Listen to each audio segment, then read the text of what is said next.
Good morning बच्चों, welcome to online classes of RL academy. तो बच्चों अपन पढ़ रहे थे पनोरमा बुक से द रेट ट्रैप लेसन। जो द रेट ट्रैप लेसन है इसकी 4 वीडियोज़ मैं आपको प्रोवाइड कर चुका हूँ। 2 वीडियोज़ में अपन ने समरी पढ़ी और अगली जो 2 वीडियो थी उसके बाद उसमें line by line Hindi translation अपन ने किया। आज उसी क्रम में वीडियो नंबर 5 जो कि द रेट ट्रैप चैप्टर से ही है उसको यानी कि शुरू करने वाले हैं। तो उम्मीद करता हूँ कि सारे बच्चों ने 4 वीडियोज़ है वो देख ली होगी। अगर अभी तक आपने नहीं देखी है तो उसको यानी कि ज़रूर यानी कि देखें।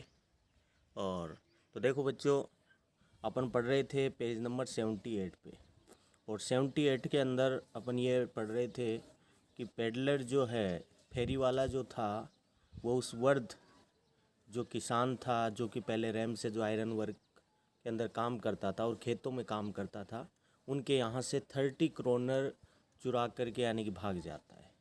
और वह जंगल वाला रास्ता यानी कि पकड़ता है, और जंगल वाले रास्ता जो पकड़ता है उससे बाहर नहीं निकल पाता है, क्योंकि जो मार्ग था वो क्या था, बिग था और कंफ्यूजिंग था, बड़ा यानी कि भूल भुलैया वाला था। वो उसमें फंस जाता है और फाइनली वह ये महसूस करता है कि मैं दुनिया रूपी जाल के अंदर क्या हो चुका हूँ, फंस चुका हूँ।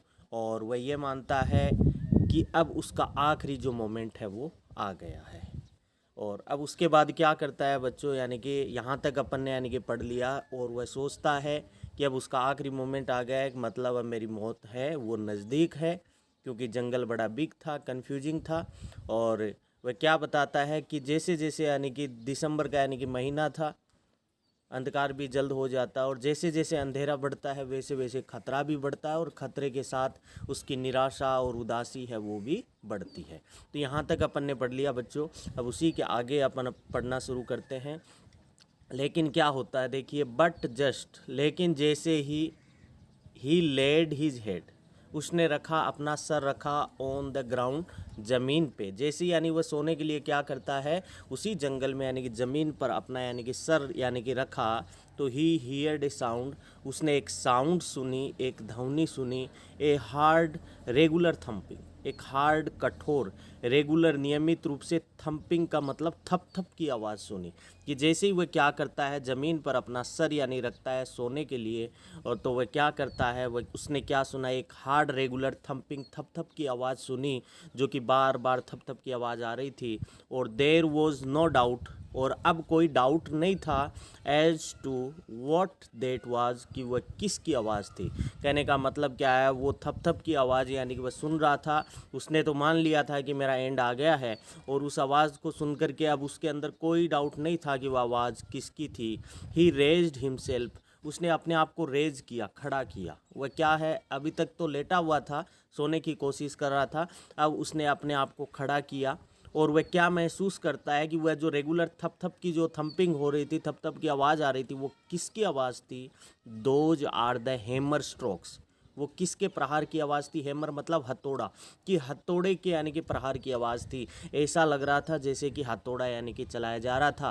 फ्रॉम कहाँ से, यानी कि कहाँ से हथौड़ा चलाया जा रहा था, एन आयरन मिल, एक लोहे की मिल में। वह मानता है कि पास में शायद क्या है, एक आयरन मिल है, और वहाँ पे काम किया जा रहा है, और वहाँ पर रेगुलर यानी कि हथौड़े के प्रहार की आवाज़ उन्हें सुनाई दे रही थी। ही थॉट, ऐसा उसने सोचा। ठीक है बच्चों, there must be people nearby, और वह समझता है कि शायद वहाँ पास में ही क्या हो सकते हैं, लोग हो सकते हैं, कि पास में मैं जहाँ पे हूँ, जहाँ जिस जंगल में फंसा हुआ हूँ, शायद यहाँ नज़दीक में ही लोग होने चाहिए। तो अब वो क्या करता है, अभी तक यानी वो लेटा हुआ था और समझ लिया था कि मैं जाल में फंस चुका हूँ और मेरी मौत एकदम, मैं मौत के नज़दीक हूँ।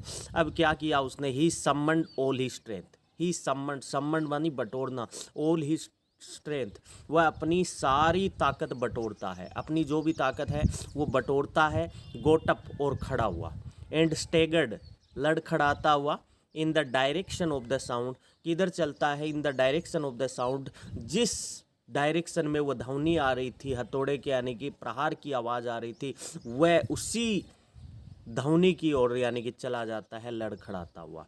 और वह अब क्या बताता है कि द रैम से जो आयरन वर्क्स, कि रेम्स जो आयरन वर्क्स जहाँ पे वह क्रॉफ्टर काम किया करता था, जिनके यहाँ पे उन्होंने 30 करोड़ चुराए थे, कि रेम्स जो iron works which are now, जो कि क्या हो चुका है, अब क्लोज डाउन हो चुका है। कि रेम्स जो आयरन वर्क जो अब फिलहाल क्या हो चुका है, क्लोज डाउन यानी कि बंद हो चुका है।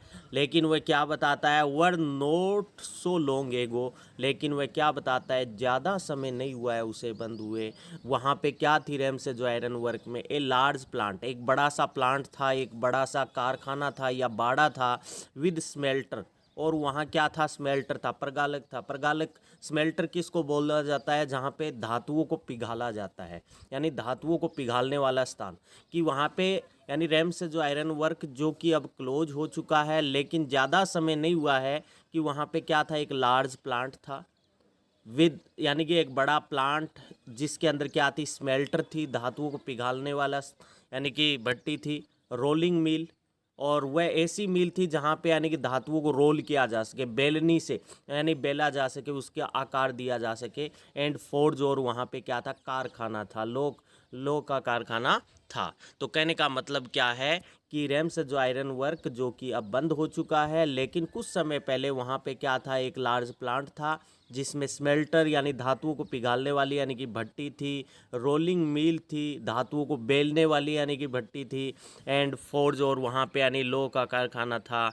और वह क्या बताता है कि इन द समर टाइम, कि समर टाइम में कि क्या होता है, गर्मियों के समय में लॉन्ग लाइन्स ऑफ, वहाँ लंबी लाइनें रहती थी, हेवीली लोडेड, यानी भारी लोडेड की हुई, भरी हुई ऊपर तक, बाजिज का मतलब क्या है, माल वाहक नौकाएं, एंड स्काउज का मतलब चपटे तले वाले यानी कि नाव की, यानी कि वहाँ पे लाइन लगी होती थी जो कि स्लिड डाउन द कैनल, जो कि यानी कि नहर में से बहती हुई जाती थी। कि क्या बताया गया है, दोबारा देखिए बच्चों इस लाइन को, कि इन द समर टाइम, कि कहने का मतलब रेम्स जो आयरन वर्क जो अब बंद हो चुका है, वहाँ पे यानी कि स्मेल्टर थी, रोलिंग मिल एंड फोर्ज थी, और वह फोर्ज को आप ढलाई भट्टी भी बोल सकते हो, जहाँ पे यानी कि लोहे को यानी कि ढाला जाता है। और समर टाइम में, गर्मियों के समय में, वहाँ पे लंबी लाइन लगी होती थी।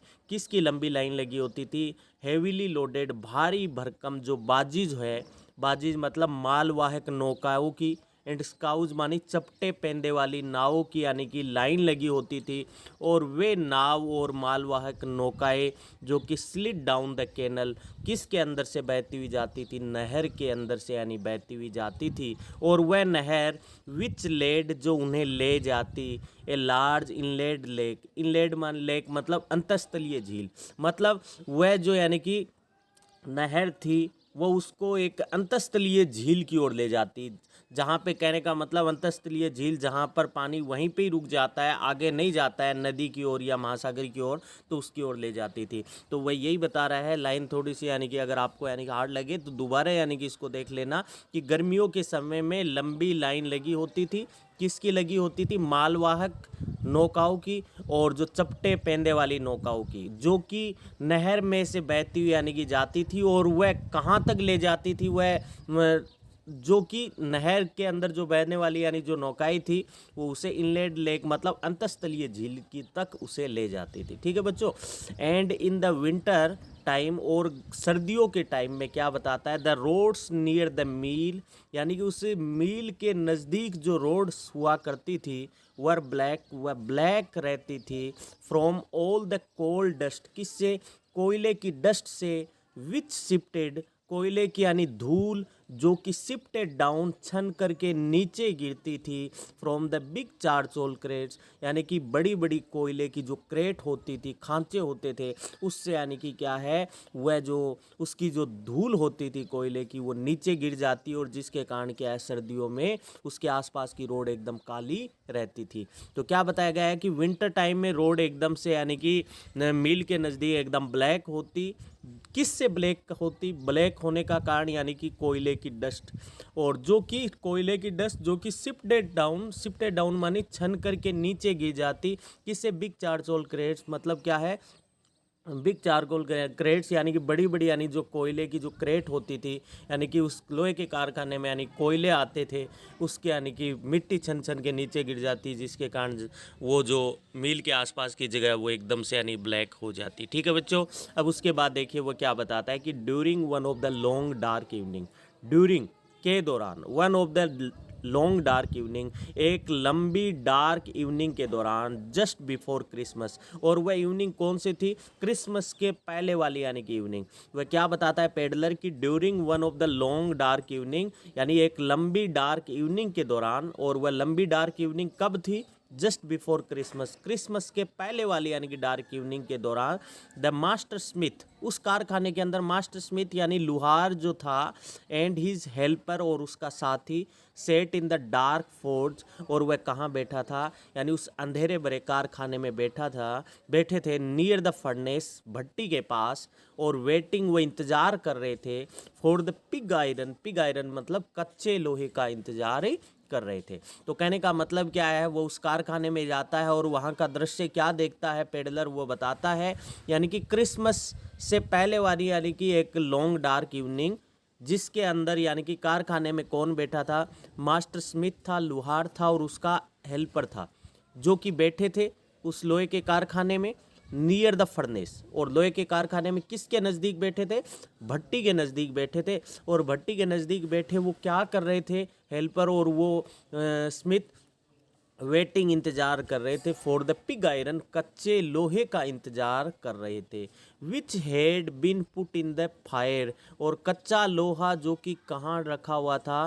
पुट इन द फायर, आग के अंदर। मतलब क्या है कि वो कच्चा लोहे का यानी कि इंतजार कर रहे थे, और वह कच्चा लोहा जो कि किसके अंदर? आग में डला हुआ था पकाने के लिए, उसे आकार देने के लिए वो इंतजार कर रहे थे कि जैसे ये रेड हो जाए आग के अंदर कच्चा लोहा, तो वह क्या करे? टू बी रेडी, यानी कि वह तैयार रखे, to put on the anvil, कहाँ पे रखने के लिए? एनविल के ऊपर रखने के लिए, यानी कि ये तैयार रहे। एनविल क्या होता है बच्चों? लोखंड, जिसको अहरन बोल देते हैं। कहने का मतलब आपने देखा होगा लोहार के पास से कच्चे लोहे को वो क्या करते हैं, यानी भट्टी के अंदर डालते हैं, और जैसे वो एकदम लाल हो जाता है तो उसको निकालते ही एक बड़ा सा लोह का खंड होता है, उसके ऊपर यानी वो क्या करते हैं, यानी कि रखते हैं, और उसके ऊपर रख करके यानी हथौड़े से प्रहार करते हैं, उसको यानी एनविल बोलते हैं, लोखंड बोलते हैं, जिसके ऊपर नीचे एक स्पोर्ट रखने के लिए। तो कहने का मतलब क्या है कि हेल्पर और वह जो था ब्लैक स्मिथ, वो बैठे थे और इंतजार कर रहे थे पिग आयरन का, और which had been put in the fire, और वह कच्चा लोहा जो कि किसके अंदर डला हुआ था? आग के अंदर डला हुआ था। और वह इंतजार कर, और किसके लिए आग में डला हुआ था? ताकि टू बी रेडी, उसको रेडी करे, पुट ऑन द एनविल, अहरन के ऊपर रखने के लिए, लोखंड के ऊपर रखने के लिए। कहने का मतलब क्या है कि लाल लोहा है, सीधा यानी मिट्टी में तो रखेंगे नहीं, वो उसको निकालेंगे, लोहे का एक बड़ा सा खंड है, अहरन बोल देंगे, और उसके ऊपर यानी कि वो रखेंगे, ताकि उसके ऊपर रख करके हथौड़े से उसको आकार दिया जा सके। और वो क्या दृश्य देखता है कि एवरी नाउ, थोड़ी थोड़ी देर बाद, एवरी नाउ एट देन मतलब थोड़ी थोड़ी देर बाद, वन ऑफ देम, उनमें से प्रत्येक एक, गोट ऑफ खड़ा हुआ, टू स्टीर मानी हिलाया, द ग्लोइंग मास मतलब चमकता हुआ जो पदार्थ था यानी लोहा था उसको हिलाया, with a long iron bar, एक लंबे लोहे की छड़ से, मतलब एक लंबा लोहे की छड़ से। कि थोड़ी थोड़ी देर बाद क्या होता है, कभी यानी कि हेल्पर, कभी क्या होता है, वह जो लोहार था वो खड़ा होता है, और वह क्या करता है, स्टीर मानी हिलाता है उस ग्लोइंग मास मतलब चमकता हुआ जो पदार्थ था, चमकता हुआ यानी जो लोहा था जो कि आग में डला हुआ था, उसको हिलाते हैं। हाथ लगा के तो हिलाते नहीं हैं, वो किस से हिलाते हैं? लॉन्ग आयरन बार से। और वह रिटर्निंग लौट आते हैं इन ए फ्यू मोमेंट्स, कुछ ही क्षण में। मतलब क्या है कि क्या होता है कि वो उस लोहे को यानी कि क्या करते हैं, हिलाते हैं प्रत्येक जना एक एक बार करके, और वह वापस लौट आते हैं कैसे ही, ड्रिपिंग विद परस्पिरेशन, यानी ड्रिपिंग मानी टपकाते हुए, विद यानी कि परस्पिरेशन मानी पसीना टपकाते हुए। दो कहने का मतलब क्या है, जैसे अपन लोहार के यहाँ देखते हैं कि एक हेल्पर होता है एक लोहार होता है, वो क्या करता है यानी कि पहले लोहे को यानी कि आग में देता है, जैसे ही वो रेड हो जाता है उसको एनविल पे रखता है, बाद में एक दूसरा साथी, अब एक व्यक्ति तो यानी कि बैठा रहता है जो कि उसे कच्चे जो रेड यानी कि जो लोहा है उसको यानी पकड़े रखता है, यानी कि किसी यानी कि औजार से, और दूसरा व्यक्ति क्या होता है, लॉन्ग आयरन बार लेके यानी कि खड़ा होता है और उसके ऊपर यानी कि प्रहार करता है। प्रहार किसके लिए करता है, उसको आकार देने के लिए। और ऐसे यानी कि चल रहा था उस कारखाने में, कभी यानी हेल्पर खड़ा होता है यानी लॉन्ग आयरन बार लेकर के, और कभी वह जो ब्लैक स्मिथ था वो खड़ा होता है, और वे लौट आते हैं कुछ ही क्षण में। कहने का मतलब तब तक यानी कि वो उसके ऊपर प्रहार करते रहते हैं जब तक उनका पसीना नहीं टपकने लगता है। मतलब क्या है, वह लोहे को आकार देने का काम ही कर रहे थे। अब देखिए, दो एज वॉज द कस्टम, जैसे कि उनका रिवाज था, ही वोर नथिंग, यानी कि वह जो लुहार था वो और कुछ नहीं पहना हुआ था, बट ए लॉन्ग शर्ट, एक लंबी शर्ट पहनी हुई थी, and a pair of wooden shoes, और लकड़ी के जूते यानी कि पहन रखे थे। जैसे कि लुहारों का रिवाज होता है, क्या कस्टम होती है कि वह एक लंबी यानी कि शर्ट यानी कि पहनते हैं यानी कि नीचे तक, और वह लकड़ी के जूते पहनते हैं, तो वह वैसा ही यानी कि पहन रखा था। All the time there were many sounds, और उस कारखाने में ऑल द टाइम, हर समय, many sounds to be heard, अनेक तरह की साउंड्स है वो सुनी जा सकती थी इन द फौज, उस कारखाने में, कि एनी टाइम वहाँ कारखाने में किसी न किसी प्रकार की साउंड्स है वो सुनी जा सकती थी। वो किस तरह की आवाज़ें सुनी जा सकती थी, जैसे द बिग बेलोज। बेलोज क्या होता है बच्चों, धोंकनी, अपनी भाषा में अपन बोल देते हैं फूंकनी, धोंकनी बोल दो या फूंकनी बोल दो, और जिसके कारण क्या होता है, आग को जलाने के लिए हम फूंक मारते हैं, और आग को यानी कि गति पकड़ाने के लिए यानी कि उसका यूज किया जाता है। यानी कहने का मतलब क्या है कि एनी टाइम उस कारखाने में आवाज़ें सुनी जा सकती थी। जैसे बड़ी बड़ी यानी धोंकनियाँ होती थी, यानी कि उसको यानी फूंक मार करके उस कारखाने में भट्टी में आग जलाई जाती थी, उनके धोंकनियों की ग्रोन गुर्राने की आवाज़, या and the burning coal cracked, या जलते हुए यानी कि जो कोयले होते थे उसके क्रैक कटकट की आवाज़, कोयले जब जलते हैं कटकट की आवाज़ सुनी जा सकती थी। या जो कि और किसकी, या द फायर बॉय, या वहाँ पे फायर बॉय भी होता था जो आग जलाता था। सोवेल्ड मानी ठूंसता था, चारकोल मतलब कोयला, इनटू द मो मतलब मुंह, ऑफ द फर्नेस मतलब यानी कि भट्टी के मुंह में, with a great deal of clutter, तो बहुत ज़्यादा यानी कि क्लेटर होती थी। कहने का मतलब क्या है कि एनी टाइम वहाँ किसी न किसी प्रकार की साउंड सुनी जा सकती थी, चाहे तो बिग बेलोज है, बड़ी बड़ी जो धोंकनियाँ हैं उसकी ग्रोन की आवाज़, गुर्राने की आवाज़, या किसकी आवाज़ सुनी जा सकती थी, बर्निंग कोल क्रेक्ट, यानी जो कोयले जलते थे उसके क्रेक्ट कटकट की आवाज़ सुनी जा सकती थी। या कैसी आवाज़ सुनी जा सकती थी, या कोई फायर बॉय सोवेल ठूंसता था, कोयले ठूंसता था यानी कि उस भट्टी के मुंह में, तो बहुत ज़्यादा क्लेटर होता था, तो इस तरह की आवाज़ सुनी जा सकती थी। और आउटसाइड और मील के बाहर कैसी आवाज़ सुनी जा सकती थी, रोड द वाटरफॉल, जो जलप्रपात होता था, वाटरफॉल होता था, झरना होता था, उसके यानी कि पानी जैसे वो गिरता था उसके रोड की, उसकी दहाड़ने की आवाज़ें सुनी जा सकती थी। एंड शार्प नॉर्थ विंड, और तेज उत्तरी जो हवा, विप्ट यानी कि कोड़े के रूप में गिरती, द रेन बारिश के साथ, against the brick tile roof, यानी कि क्या, यानी कि इंटों वाले यानी कि छत के ऊपर, यानी कि वह छत जिसके ऊपर यानी इंटों का फर्श हो उसके ऊपर क्या है, जैसे ही बारिश गिरती थी वो भी यानी कि आवाज़ करती थी। कहने का मतलब क्या है, sharp north wind whip the rain, यानी कि शार्प तेज उत्तरी यानी जो हवा, जो कि विप द रेन, बारिश को कोड़े की तरह गिराती थी, किसके ऊपर, ब्रिक टाइल रूफ के ऊपर। मतलब क्या है, छत के ऊपर क्या है, जैसे ही बारिश की बूंदें गिरती ऐसे लगता था जैसे कि कोड़े बरस रहे हैं। तो एनी टाइम इसी तरह की आवाज़ें सुनी जा सकती थी। और वह क्या बताता है, it was probably on account, और संभवतः इसी कारण, ऑफ ऑल दिस नॉइज, इसी सभी शोरगुल के कारण, that the blacksmith did not notice, उस लुहार ने नोटिस नहीं किया कि a man had open the gate, कि एक आदमी ने दरवाज़ा खोला था, एंड इंटर द फौज, और वह कारखाने में यानी प्रवेश कर गया। मतलब इतने तरह की यानी शोरगुल था कि उस लुहार ने नोटिस नहीं किया कि कोई व्यक्ति रात को यानी कारखाने का यानी कि दरवाज़ा खोला है और वह दरवाजे में प्रवेश कर गया। मतलब क्या है, पेडलर कारखाने में आ गया है लेकिन उसे पता ही नहीं चला कि कोई व्यक्ति कारखाने में भी आया है। किसके कारण, इतने सारे यानी कि नॉइज़ के कारण। कब तक उस लुहार को पता नहीं चलता है, until he stood close up to the furnace, जब तक वो उस भट्टी के नज़दीक नहीं आ जाता है, जब तक यानी वह पेडलर भट्टी के नज़दीक नहीं आ जाता है तब तक उस ब्लैक स्मिथ को पता ही नहीं चलता है कि उसके कारखाने में कोई आया है। वो आपको पता चल गया होगा, क्यों नहीं पता चला उसे, क्योंकि बहुत ज़्यादा वहाँ पे साउंड से थी। ठीक है बच्चों। अब वो क्या होता है, अब आगे देखिए क्या होता है। Surely it was nothing unusual for poor vagabonds, कि निश्चित ही कि इसमें यानी कि कोई भी असाधारण नहीं था, असामान्य बात नहीं थी पुअर वेगबोन्ड्स उस बेचारे यानी कि घुमक्कड़ के लिए, विदाउट एनी बेटर शेल्टर, किससे बेटर शेल्टर और नहीं हो सकती थी नाइट को, टू बी अट्रैक्टेड, जो कि वह आकर्षित हुआ, टू द फोर्ट्स, उस कारखाने की तरफ।